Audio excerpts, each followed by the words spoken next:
I'm Marcus Smith, and this is Constant Wonder. Every morning, we awake to a world marvelously alive. Where do we encounter awe and wonder in this world? In animals and plants, in deserts, on mountains, in forests, ocean, and sky, in history, art, and science, in human striving and human kindness. Join us as we quest for the awe and wonder of knowing we are part of something infinitely larger than ourselves. You know the Salvation Army quite possibly from one of their local thrift stores, or maybe it's that you recognize their kettles, the red ones which reappear every Christmas season. But what you may not know is that the Salvation Army isn't just a donation spot. It's actually a church. The Salvation Army dates back to the 1860s. Londoners William Booth and his wife Catherine, the founders of the Salvation Army, set out on an ambitious mission to minister to people who might be destitute, drunk, or homeless, especially people whom other Christian churches were turning away at the door. These two good-hearted souls initiated a religious denomination that has now expanded to a membership of over 1.5 million worldwide. In our constant wonder quest for the well springs of awe, we sometimes reflect on an aspect that has been styled moral beauty. You could say that moral beauty produces a sacred sense of awe when we find ourselves taken aback by the sheer goodness of certain people. A morality made manifest in their courage, kindness, strength, or their success in overcoming big challenges. In this episode, we get to sit down with David Hudson, retired officer and former national commander of the Salvation Army in the United States. Not everyone has a story quite like Dave's, but somehow it's a life journey that strikes me as fully relatable. He quite simply strikes me as one of us, in his learning just to be himself in order to discover his talents, and then letting those talents guide him in bringing about good for others. The recognition of our own innate but often hidden potential can give rise to a wondrous sense of gratitude. I love going to people that I find that are, I know they're totally opposite, and engage them in a conversation. And then you realize we have so much in common. To me, that's light. That's hope. Because if I can sit together with this person that's nothing like me, I don't understand much of their life, but we choose to sit down and say, let's hear each other's story. Let's just talk to each other. Let's build these bridges. Dave Hudson was anything but a gregarious, outgoing kid looking to build bridges with others. In fact, he started out quite the opposite, so timid around others that he would gladly camouflage himself any way he could to escape from every sort of social exposure, which always left him feeling extremely vulnerable. His avoidant social manner in early life can easily be seen as the result of a troubled childhood and home life. Yeah, let me just say that when my father was not drinking, I remember him as being kind. Unfortunately, those memories are not quite as plentiful.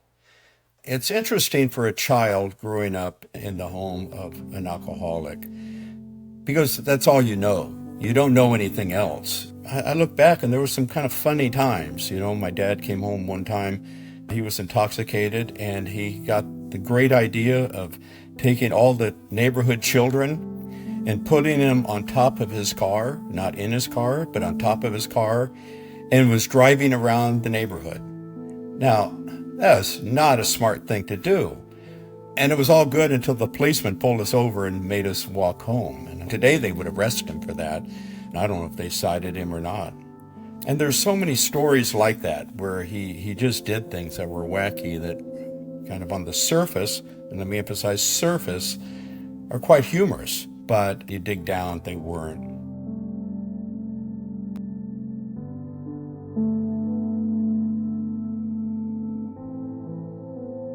My first memory in life I think I was about 3, maybe 4 years old. I couldn't have been any older than 4 because that's when we left Dallas, Texas. Is the memory of him hitting my mom so hard that she fell over a suitcase and hit her head between the door and the floor. And later on, when I was older, I realized what it was. It was a suitcase, and she was trying to get away with me, and he came home and caught us, and so he hit her. And I have a number of memories of him abusing my mom, both physically and verbally. Did you have siblings at this time? I did, but my brother, he's passed away now, but was 18 years older, and he had joined the Marines. And my sister was 13 and a half years older. And because, I don't know if it's because my dad didn't have the desire to support her or they didn't have the ability, but she lived with my aunt. We were in Dallas. My aunt lived in New Orleans. So I was the only child home at that time. So you didn't have a brother or sister to turn to confide in, or to compare notes with, or to commiserate with? No, no. And again, when you're really young, you don't think of things like that. You just think of how you're feeling. And I spent a lot of time, I think, hiding because when I saw him intoxicated or whatever, I just didn't want to be around him. If I would have been older, maybe I could have done things like standing up to him. And when I look back, that day may have been the single most traumatic day in my life.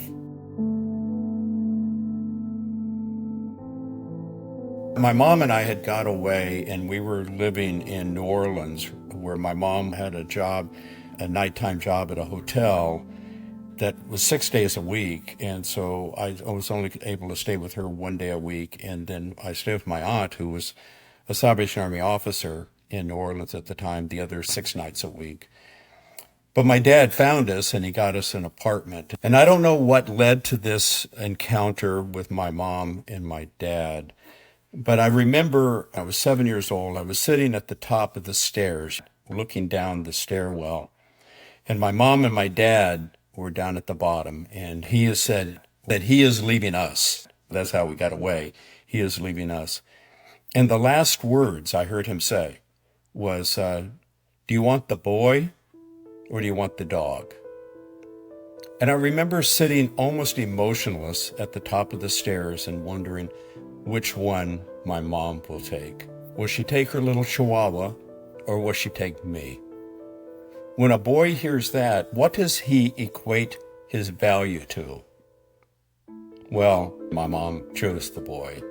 And I remember my dad taking the dog and leaving. And I didn't see him again for about 8 years until I tried to rebuild a relationship with him. He had moved to Oklahoma City, and I was probably junior high, early years of high school when I tried to build a relationship. That really didn't work at all. And I only saw him like 2 more times ever after that. But no, it was a difficult time. If it hadn't been for my aunt at that time in New Orleans, I don't know what we would have done. This is my mother's sister. She became a very bright light in your life, I understand, and you just alluded to it briefly. Flesh that story out a little bit more about what she offered you. The one thing she taught me right away was structure. I mean, absolute structure. Before going there, I was 7, 8.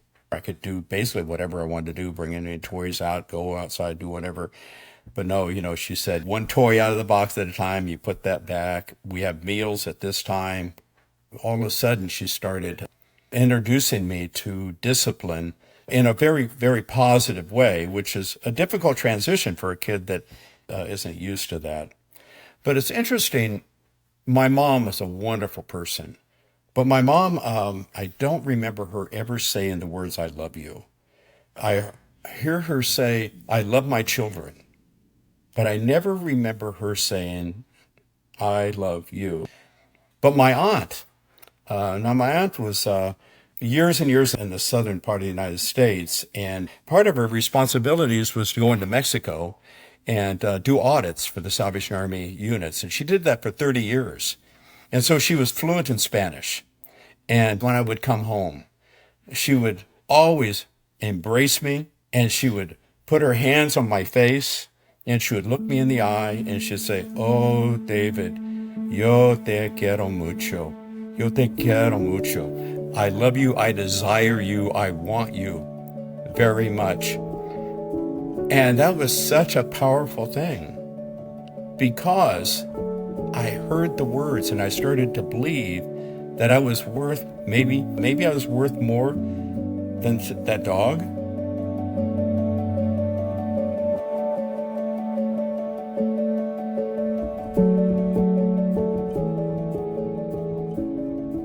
My dad, the last time I visited him as a kid, he came home drunk, and I was in bed, and he only had one spare bedroom, and my cousin was in the same bed. We were probably 14 years old or 15. He was a year older than I am. And my dad came home, and people are drunk. I think they think they're whispering, and they're not whispering. And I remember him saying to my cousin, "You've always been more like a son to me than my own boy."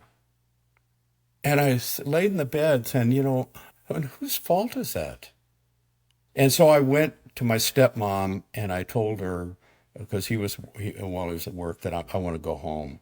I want to go back home. And so 2 days later, I left, and I didn't see him again until after I was married. Now, I think it's important. He said my cousin was more of a son to him. My aunt, the last time I saw her, she had had a stroke. And she didn't speak hardly at all. She could, but she wouldn't. And so I went up to her hospital room in Portland, and I asked the family if I could just be with her by myself.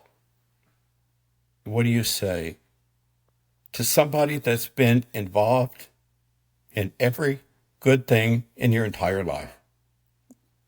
She opened her eyes and she looked at me and said, "You've been like a son to me."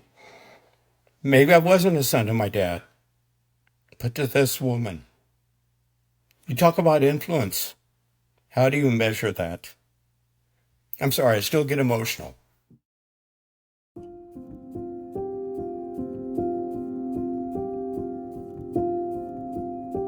Influence, such an important word, and it's pivotal to what I had hoped to explore with you, this idea that other people can have profound impact, can have influence on us. Earlier, you said that when your aunt was kind to you, that maybe, and you used the word maybe, this was an indication that you were worth more to this world than just a chihuahua, right? And that shows such a contingency, such a tentativeness of expression that you were worth something. That goes back to this idea that you would hide. And I want to explore what you remember of just how it wasn't like, happy ending, my aunt loves me. It's not that simple. You were guarded, and the hiding. Give me some more examples of how you behaved. I know that other children of alcoholic have similar things, but one thing you try to do the best you can is avoid conflict. And so you find ways of just not being present. Even after my dad left, for the longest time, anytime there would be arguments or whatever in the family, I would just go away. I think one thing that parents do is they instill in their children that they're worth something. And when you don't have that, you never feel like you're good enough. No matter what happens, you're not good enough, and you don't want to be noticed. It becomes, I'd say it's a gift, but it's not a gift. It's an ability to be in a very crowded room and going totally unnoticed.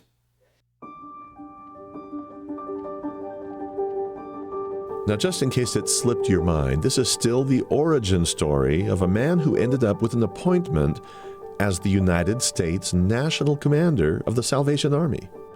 Try hiding in a role like that, where things are totally the other way around. You gotta show up. It's a remarkable life trajectory of transformation in Dave Hudson, a complete life reset. And this is what led me to frame this episode as a story of moral beauty, and I'm hoping you'll bear that in mind. because the David Hudson I got to know is genuinely self-effacing, devoid of any bravado or braggadocio. If you want a character reference from him, he's not apt to help you. He doesn't seek the limelight. But a little later on, I am going to put someone on mic who would gladly shout about Dave's sterling character, shout from the rooftops. I've practically heard her do it, even though she's a very soft-spoken personality. But we're getting ahead of things, so I want to stick a little longer with David Hudson's formative years, specifically with a season of his emergent adulthood. He sometimes shares a very telling story about an incident he calls the lucky seat. My mom and I were engaged in a Salvation Army church. We were in Portland. The Corps officer, the pastor, the Army calls him the Corps officer, was just an incredible influence in my life. He invested a great deal in me. Well, this pastor of mine, he asked me to come up. He said, Dave, why don't you come up and draw a number out of a hat, draw the lucky seat. A little quick context here for you. The seats in the church were numbered, and at a designated time, a number would be drawn from the hat to determine a prize winner. So the pastor was simply asking Dave to perform that function of reaching into the hat and pulling out a random number. Nothing more dramatic than that. And so I went up there and, oh my goodness, I'm on the platform. I went over and I pulled a piece of paper or the coin or whatever it was, and I gave it to him, and I walked back to my seat real fast, and he read it out, whoever won. Well, after the Sunday school was over, I went to him and I said, if you ever bring me up on this stage ever again, I will never come back. I will not come back. But you want to go unseen, unnoticed. Or when you are noticed, you want to do it on your terms, not on other people's terms. And, that stayed with me for a long time. I mean, I was incredibly shy. Even when I was after high school, when I was training to be a Salvation Army officer, I was incredibly shy. I pretended I had laryngitis for 2 weeks to get out of giving a speech. And of course, I'm now 19, 20 years old or something like that. I didn't talk other than a whisper for 2 weeks because I didn't want to give that speech. Well, they found me out. You can't pretend you have laryngitis forever. Do you have any recollection what the speech was about? I don't. And that's probably a good thing. It's probably a good thing that I don't. You just remember the terror of it, right? I do.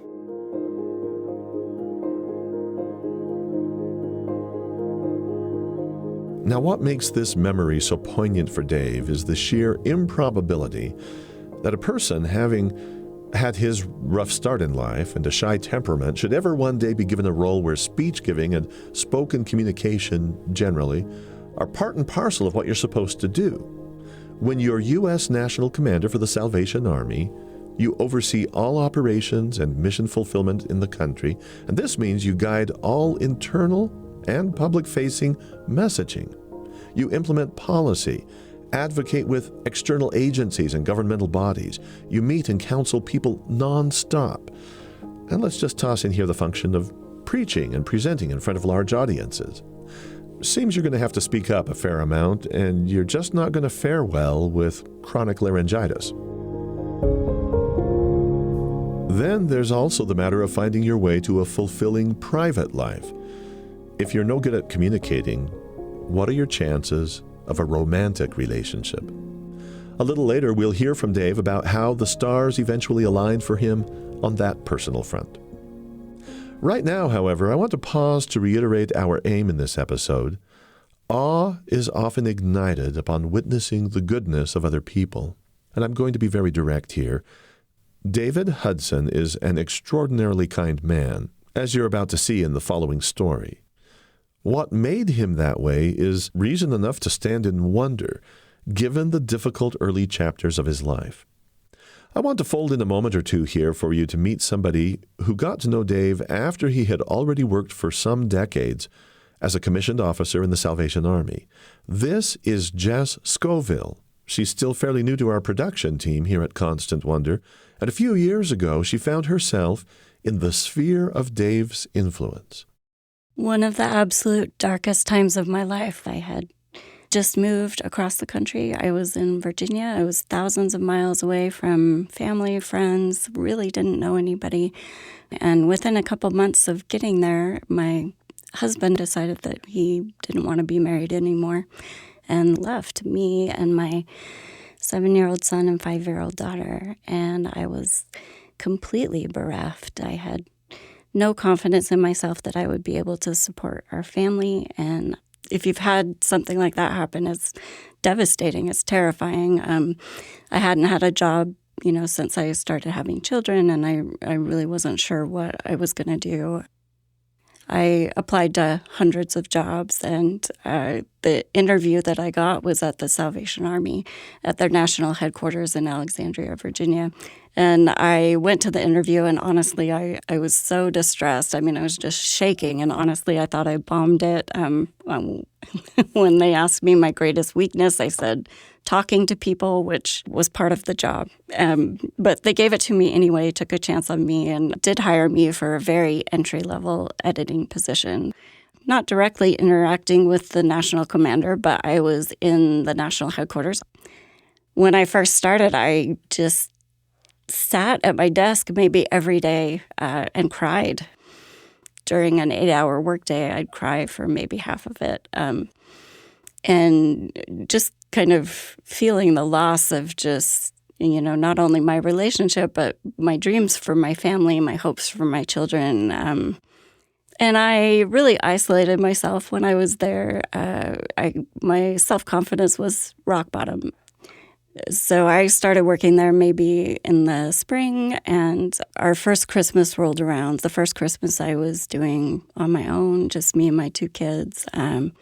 Our budget in Virginia was insanely tight. I was so worried about Christmas. Not because there weren't people I could have asked for help maybe, but I wanted to do it on my own, and I wanted to be able to give my children gifts. Like, I had no idea, I think, until that moment what a big deal it was to me, until I was looking at the reality that, I had no extra money to give anything to my kids.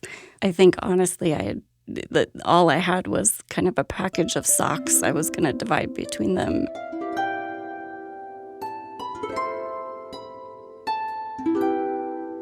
Christmas is a very big deal with members of the Salvation Army. Who knew? And Jess found herself invited to company parties, activities, receptions at Christmas time. And it was at one such event that she found herself, for the very first time, in direct conversation with Dave Hudson personally. He came over to me and just said, I want to shake your hand. And I thought, oh gosh, he's in charge of millions of people. How does he even know who I am? He knew my name. He knew who I was. And when he shook my hand, he left a $50 bill. And I tried really hard not to cry in the moment. But when I got back to my office, I just absolutely dissolved. $50 at the time was everything.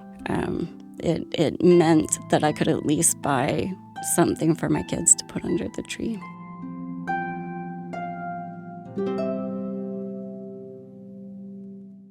There's a scene involving Dave Hudson that Jess loves to paint for people, and it's a scene that played out over and over again during her 6 years working there. Lunchtime would often mean walks with coworkers along the Potomac. Dave came on a lot of those walks. Anytime we saw someone who was unhoused or clearly struggling, keep in mind we're close to D.C. There are a lot of unhoused people. And anytime he saw someone pushing a buggy full of stuff, or who looked like they hadn't eaten, or looked like they were in a bad way physically, mentally, whatever.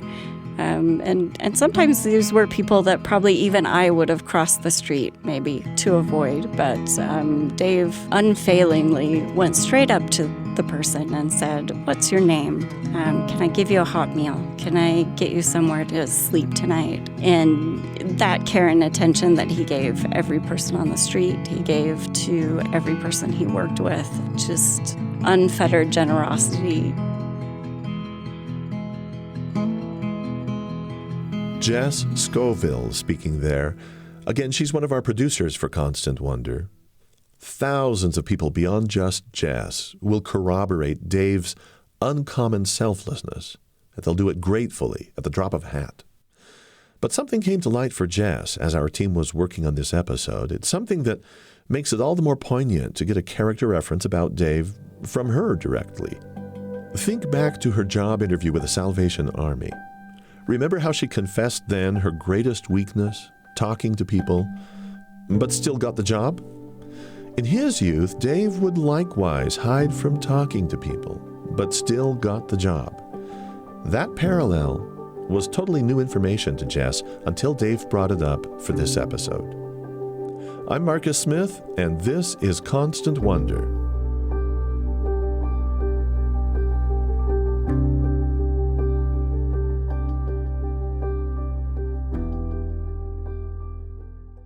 I've got another podcast to recommend to you from the BYU Radio family of podcasts. It's called The Appleseed. Each episode features master storytellers sharing all kinds of stories for you and your family, folk tales, fairy tales, personal and family tales. It's ideal for road trips, bedtime, or any time you're looking for something that the whole family can enjoy together. And here's a great side effect of listening to The Appleseed. It has a nearly magical ability to conjure up a whole lot of healthy storytelling right at home, and it often prompts the sharing of precious memories as well. Be sure to catch The Appleseed wherever you get your podcasts. We now return to Constant Wonder. So Dave Hudson's formative years were deeply fraught, with almost no self-confidence and a lot of social awkwardness. It was easier, he thought, to hide from the world than to face it. So it shouldn't surprise that his pursuit of romance seemed a big challenge to him. Because of his aunt and other mentors he met in the Salvation Army, this church had become a safe emotional haven for him. It quite naturally would also be the place where he would meet his future wife, Sharon. Before Dave describes getting together with her, though, you need to know that being national commander in the Salvation Army is not solo work. It's formally arranged to be a partnership, with a married couple working in tandem. The husband is designated national commander. The wife serves as national president for women's ministries. Dave and Sharon Hudson served together in that capacity from 2017 until their retirement in 2020. Was it the Salvation Army that brought the two together? Well, I can't really say if there was any actual active matchmaking by fellow church members, but the church clearly had provided mentoring, a place to mature and build confidence. And in this, there is clearly continuity with what he had experienced from his aunt, who had pointed him aright with discipline and encouragement and love. You know, when you're teenage years or whatever, and I was living in those years with my aunt in Portland, and my mom was there as well, you're dependent on everything. And what happens is when you're on your own, you have to start providing for yourself. Then also, I think you kind of discover things about yourself that you can do, that maybe God has blessed you with or gifted you with. Maybe as a consequence of your past, all of a sudden, you realize that I can do this really, really well. So what you're describing is a classic pattern of people developing a certain competence in life. At the time of your marriage to Sharon, were you well on your way to having that kind of self-view? I don't think I was well on the way. I had a couple things going on inside of me. We talk about being shy and reserved and hiding. There's another fear that you have, and that's failure. You don't want to fail. I often joke about saying I'm motivated by guilt, and I think some of that is absolutely true. I have worked because, one thing, my aunt was a very hard worker. She had an incredible work ethic, and I wanted to be like her. I worked very hard. I worked long, hard, both as in the office or in the church, if we were in charge of a church or whatever, or with our family, worked very hard to be successful. Not only I wanted to be perceived as successful, but I wanted to be successful so that I could actually feel that I was measuring up. I was attaining something that I could be proud of and that my children could be proud of and my wife could be proud of. And you can't just be reserved all the time, hiding or whatever, and be successful. So what happens along the way is you start doing things that you should be doing. All of a sudden, there's some confidence that begins to build. And at first, the shyness is like a 10, and the confidence is a 1. And then you do a few more things, and the shyness is a 9, and the confidence is a 2. And someday, after a long time, finally the confidence is at a 6, and the shy is at a 5.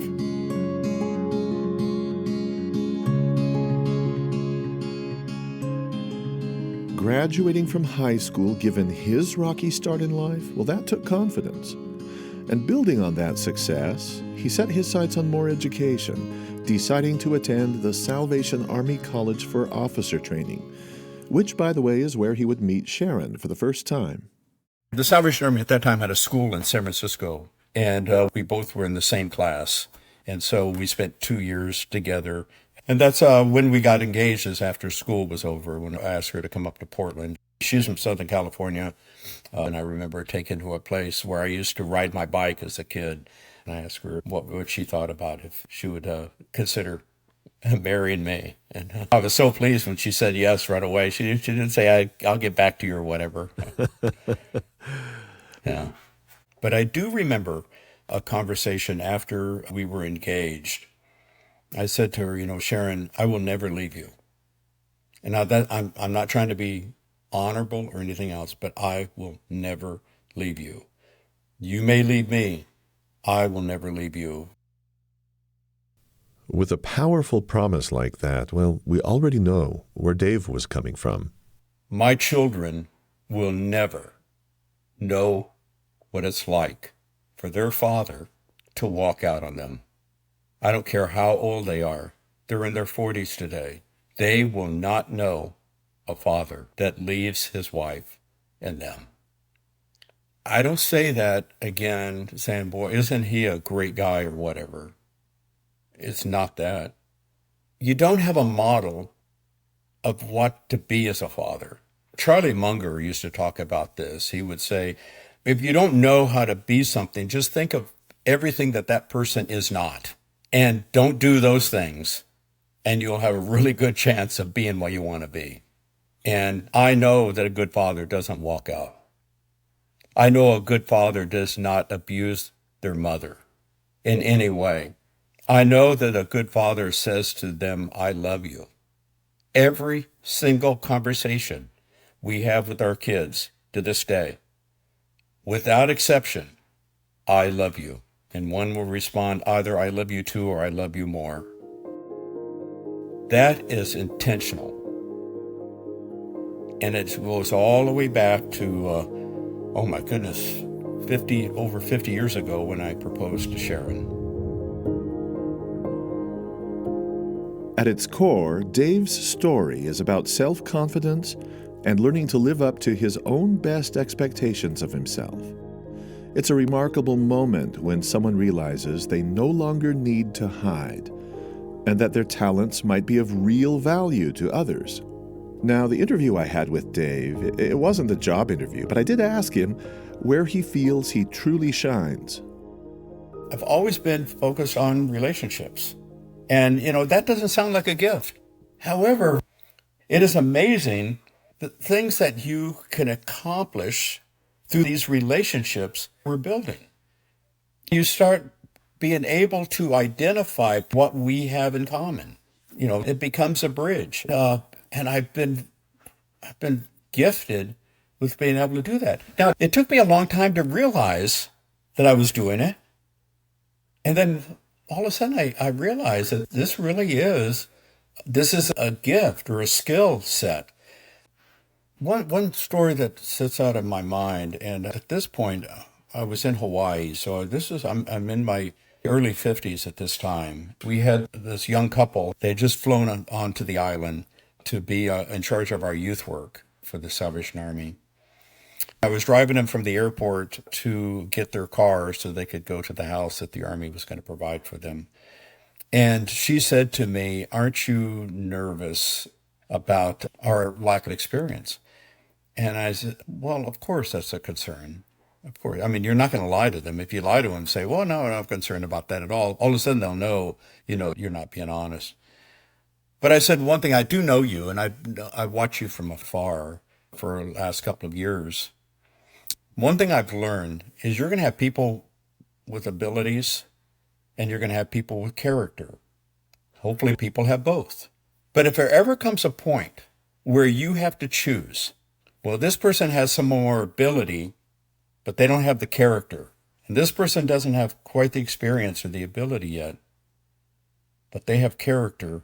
Always choose character, because I can teach ability. I can't teach character. You either got it or you don't.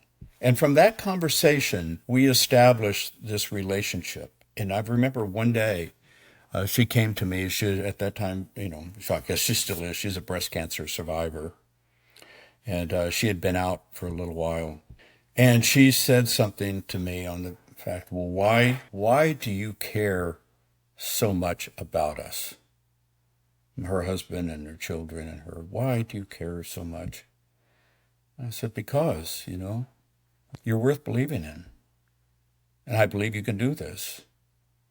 I remember another encounter I had with her. I walked into her office one time and I said to her, well, how have you failed recently? And she said, well, I don't know if I failed anything. I said, oh, really? So you haven't tried anything new? My point was, I'm giving you permission to fail. I'm giving you permission, because I don't care if you fail, as long as you're doing it for the right reasons, because you're learning, you're growing, you're developing. Those are important things. And I think that, no, let me correct that. I know that a leader, that if he or she can show the people around them that they're not looking over your shoulder, waiting for you to fail, but believing in you and willing to come alongside of you, that person will do everything in their power to succeed. And it's not about me feeling good or them feeling good.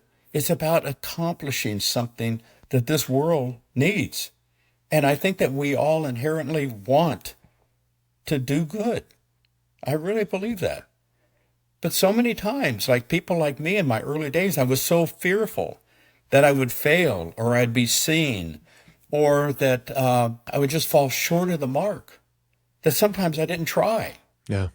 But to have a leader come alongside and say, I've got your back. Try this. And if it doesn't work, like the Thomas Edison, I never failed. I just found 10,000 ways it didn't work. It seems like what you're describing here is the Pygmalion effect, where higher expectations, well, that brings out a better version of the person that you're working with. Yep. And I experience it in my own life. Building confidence and growing isn't linear. There's setbacks that happen all the time. And my wife and I, we had experienced 5 years of overseeing the youth work in Arizona, New Mexico, and part of Nevada. We felt like we had done a good job. The young people were certainly receptive and responsive, and it was a good time. And right after that, about a year after that, my daughter, who was a junior in high school, we found out that she was pregnant. You want the best for your family. You want to escape all of the garbage that you went through as a kid, and that your kids can have a better life. And all these fears came crashing in that, here we go. Am I cursed? Am I absolutely cursed? I probably made it far too much about me than I should have, looking back at the time. But I felt like an absolute failure. Who were you kidding? I'd say to myself, that you could speak into the lives of these young people, hundreds of young people. You don't even have your own life together. You were feeling like an imposter at that point. Oh, yeah, absolutely. It was just this horrible season. My whole time as Salvation Army officer, if I had an office, my door was always open. I was always welcoming people in. Come in anytime. Let's talk about whatever. My door for probably a month or two at least was closed. I just felt like a total failure. I'd go home and grab a sandwich and I'd go into our bedroom and I'd shut the door and I'd stay in there all night. Hated the morning because I knew that I would wake up feeling like a failure. I have a good friend that's a psychologist, and he said, Dave, this isn't a tragedy. It's bad, but it's not a tragedy. But I had made it a tragedy because I think of all the garbage that still resided in me, and if I'm honest, still does to this day. I went into the office one day, and I went to my boss, and I walked in and said, why do you keep me here? Why? I'm not doing anything. I'm not accomplishing anything. Why? And he said to me, you're worth believing in. And I said, why do you say that?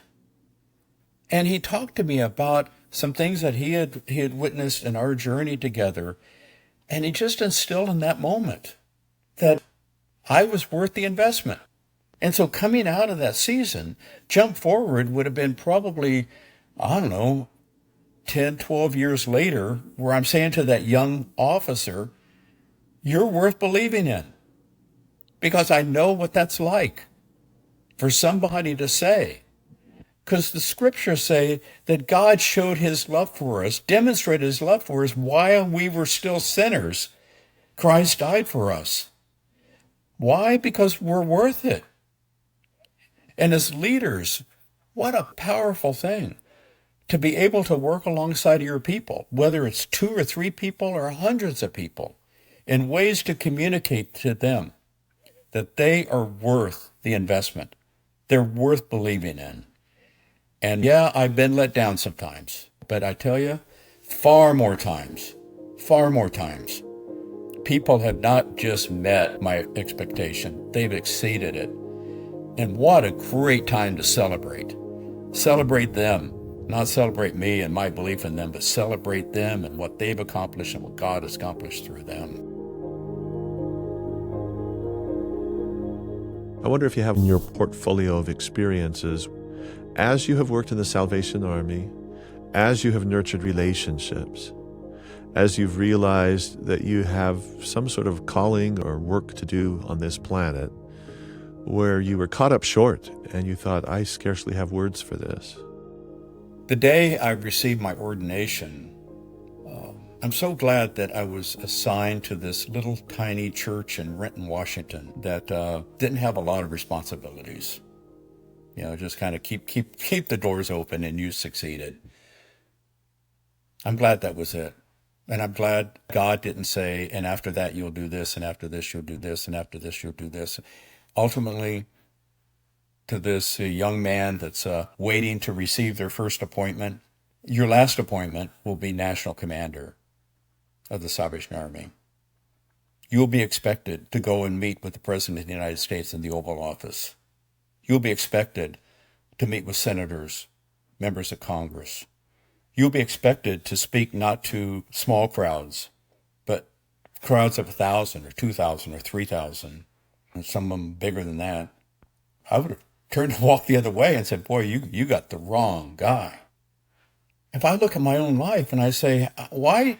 Somebody says to me, why do you believe in God and his goodness and his grace and his mercy? I say, because there is no way. There is no way that I could have done anywhere near what I was fortunate enough to accomplish, but because of a God that loved me and chose to believe in me. And you want to talk about being speechless? I don't have the words for that. I don't get it. I still have a lot of feelings, probably still buried down deep inside to me of that young boy, but I'm not the same person. I am not the same person. And it's not because of what I've done. It's because of what he has done. One of the things I know about you is that you think it's important in interacting with other people who may or may not be in need, whoever they are, to name them, to call them by their names, to learn their names. Where did you stumble into that wisdom? It was actually an interesting encounter I had a number of years ago. I was in San Francisco, California, and I was at one of our drug and alcohol treatment facilities, and I like going up and just chatting with people. And sometimes I'll say to them, so how'd you get here? What's your story or whatever? And I went up to this one guy, I was talking to him, and the guy that was listening in a little bit, he kind of chimed in and he said, "Do you know the worst part of being homeless?" And I said, "No, I don't. I came close to being homeless, but I was never homeless. I don't know. I don't. So what is the worst part?" He says, "Nobody knows your name. Nobody knows your name." He said, I was walking down the street one day and I went up to this person and I asked them, "What time is it?" And they said, "I don't have any money." He said, "I didn't ask for money. I just asked what time it was." He said, "Do you know what it's like when you walk down the street and you see a person walk on the other side of the street just to avoid you? Do you know what that's like?" I said, "No." Nobody knows your name because you're not a person. You're not even an entity. You're just an existence. You're an inconvenience. So I said to him, "So what is your name?" He said, "My name's Mike." "Okay, Mike, I tell you what, I commit to you this day, I will never forget your name. I will never forget your name."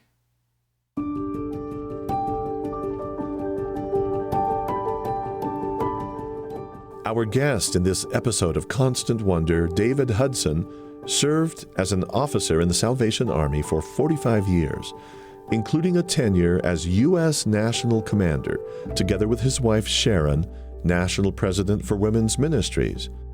Posts in which Dave and Sharon Hudson served together from 2017 until their retirement in 2020. If you're interested in learning more about the Salvation Army, we'll have a link for you on our website. Producer for this episode was Jess Scoville, who, as you have heard, was employed for 6 years at the Salvation Army's national headquarters. And Jess was assisted by Madeline Rollins. Sound design assistance was provided by Gabriel Haro. If you've enjoyed this episode, please tell a friend about us, somebody who will really take joy in the stories we have to share. We're always wanting to reveal human creativity and kindness and our deep connection to the living world, all in a constant quest in search of transformative experiences of awe and wonder. We'd love to hear from you. Write to us anytime. Our email is constantwonder@byu.edu. I'm Marcus Smith. Constant Wonder is a production of BYU Radio.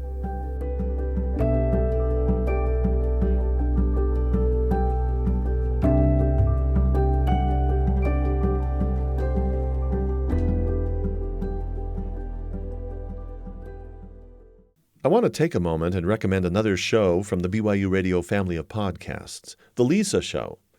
With life's great onslaught, everything that can overwhelm us and add stress to our life, Lisa Valentine Clark, her guests, and Council of Moms provide a practical, positive outlook on our ongoing daily challenges. They tackle problems head-on with wisdom and experience.